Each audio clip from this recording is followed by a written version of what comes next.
नमस्कार दर्शकों, UPSC quick revision series में आपका स्वागत है।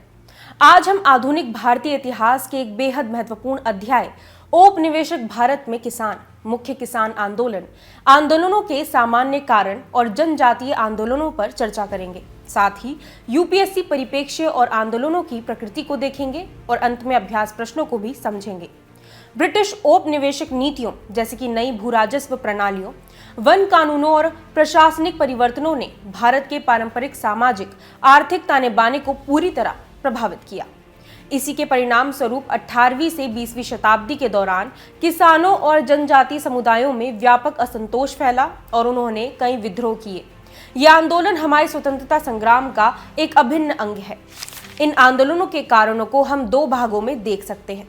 किसानों के विद्रोह का मुख्य कारण अत्यधिक भू राजस्व, जमींदारों और साहूकारों द्वारा शोषण और नकदी फसलों की जबरन खेती थी।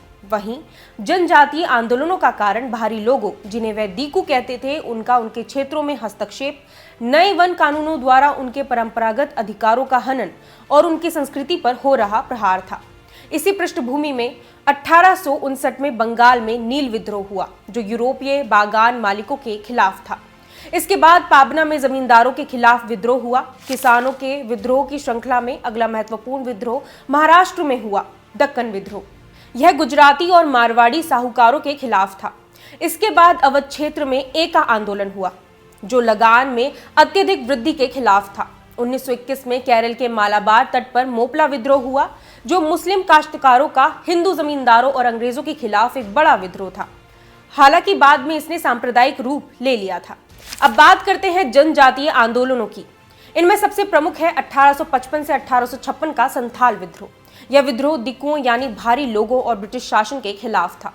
इसका नेतृत्व सिद्धू और कान्हू मुर्मू ने किया। इसके बाद 1899 से 1900 में बिरसा मुंडा के नेतृत्व में मुंडा उलगुलान हुआ। उलगुलान का अर्थ है महान हलचल। यह आंदोलन मुंडाओं की पारंपरिक खुंटकट्टी भूमि व्यवस्था को नष्ट करने के खिलाफ था। अन्य प्रमुख जनजातीय विद्रोहों में 1831 का कोल विद्रोह शामिल है, जो छोटा नागपुर क्षेत्र में हुआ। यह विद्रोह भी भूमि को भारी लोगों को दिए जाने के खिलाफ था। इसके बाद आंध्र प्रदेश के रंपा क्षेत्र में 1922 में रंपा विद्रोह हुआ, जिसका नेतृत्व अल्लूरी सीताराम राजू ने किया। यह विद्रोह मद्रास वन अधिनियम के खिलाफ था, जिसने जनजातियों को उनकी पारंपरिक पोडू यानी झूम खेती करने से रोक दिया था। यूपीएससी परीक्षा के लिए ये सभी आंदोलन बहुत महत्वपूर्ण है। प्रीलिम्स में अक्सर आंदोलन, उनके क्षेत्र, वर्ष और नेताओं को लेकर मैच द फॉलोइंग प्रकार के प्रश्न आते हैं। मेंस के लिए इन आंदोलनों के कारणों, परिणामों और उनकी सीमाओं को समझना आवश्यक है। इन आंदोलनों की मुख्य सीमा यह थी कि वे अक्सर स्थानीय थे। उनमें एक एकीकृत विचारधारा का अभाव था और वे भविष्य की व्यवस्था बनाने के बजाय पुराने दौर को वापस लाना चाहते थे। फिर भी इन विद्रोहों ने औपनिवेशिक शासन के शोषक चरित्र को उजागर किया और राष्ट्रीय आंदोलन के लिए एक आधार तैयार किया। आइए अब इस विषय पर आधारित कुछ अभ्यास प्रश्न देखें। प्रीलिम्स और मेंस के इन प्रश्नों को हल करने का प्रयास करें ताकि आपकी तैयारी और पुख्ता हो सके। धन्यवाद।